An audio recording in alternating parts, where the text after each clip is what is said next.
So shout out sa iyo, Aisanis Peros, at syempre kay Ate Kian at kay John Kendricks Vlog or Kindot at sa lahat ng mga member ng ating TikTok GeForce Premier Team.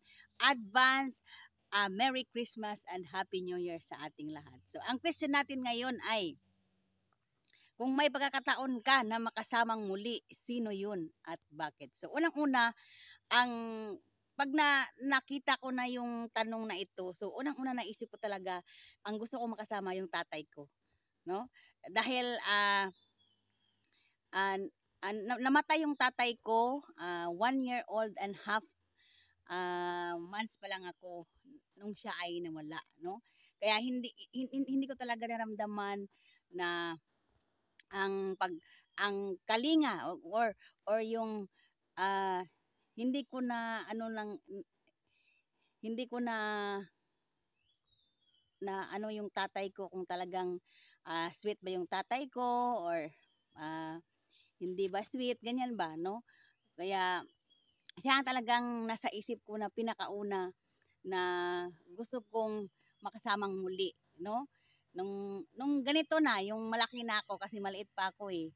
Hindi yung sa isip ko pa noon, parang wala lang, 'di ba? No? Pero kung lumaki ka na, talagang maiisip mo, nasaan kayang tatay ko? Bakit siya namatay? Ano ang dahilan ng kanya pagkamatay, no? Parang nasa ganyan yung isip natin ba, no? Kaya kung ano man, yan, yung tatay ko, gusto ko siyang makasama. At siyempre, magbanding kami kasama si nanay. At siyempre, magpasalamat ng sobrang sobra dahil sa sobrang dami namin na kaya niyang palakihin kami ng tama, yung talagang may respeto sa mga magulang, yung hindi dapat aawayin yung kapatid mo, ganyan ba? Yung tipong, yung sa ano lang, yung sa sinasabi lang ng nanay ko na dati na pag umiyak daw yung kuya ko, tas umiiyak din ako. So, sabay kami dalawa na inisayaw ng tatay ko. So, gusto ko rin maramdaman yon na ganito na, malaki na ako. Na pupunta kami sa mall or saan kami gagala, magkasama kami, magkukwentuhan, sinasabi kung ano yung problema, kung sino yung crush ko, kung sino yung naging nobyo ko, di ba?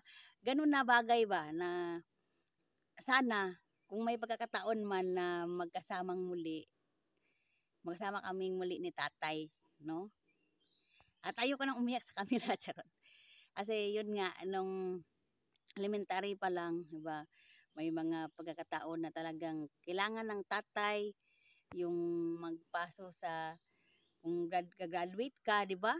Kailangan yun, di ba? Kompleto. Pero kami, wala yung tatay ko. Pero kahit ganun pa man, nandyan naman si nanay na nag-aasikaso sa amin, no?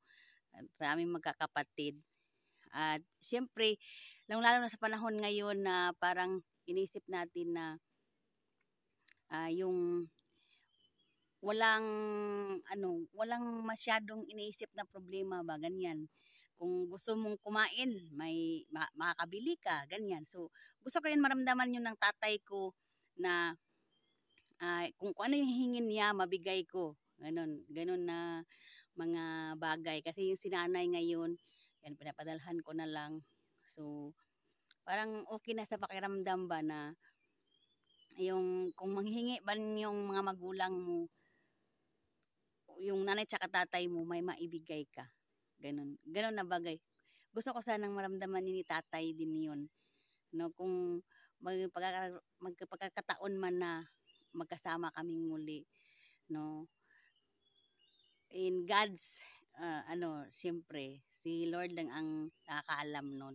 So kahit man ganon, no, gusto kong sabihin sa tatay ko na mahal na mahal kita, tay. Thank you so much sa iyong sakripisyo sa aming mga kapatid. At sana masaya ka dyan, lalo na ngayon Halloween. No? Masaya ka dyan kung nasaan ka man ngayon. At huwag kang mag-alala, andito kami na mag-aalaga kay nanay. Always yan. Palagi ko yung inuuwi sa nanay, lalo na pag birthday. So, gabayan mo kaming magkakapatid, lang lalo na si nanay na, dahil siya lang doon sa Mindanao. So, yun lang siguro aking masasabi. Thank you so much sa question na ito. At kahit ano man sa damdamin na ma, ma-express kung ano yung, kung sino yung gusto naming makasama muli. Okay? Thank you so much for watching everyone. Bye-bye.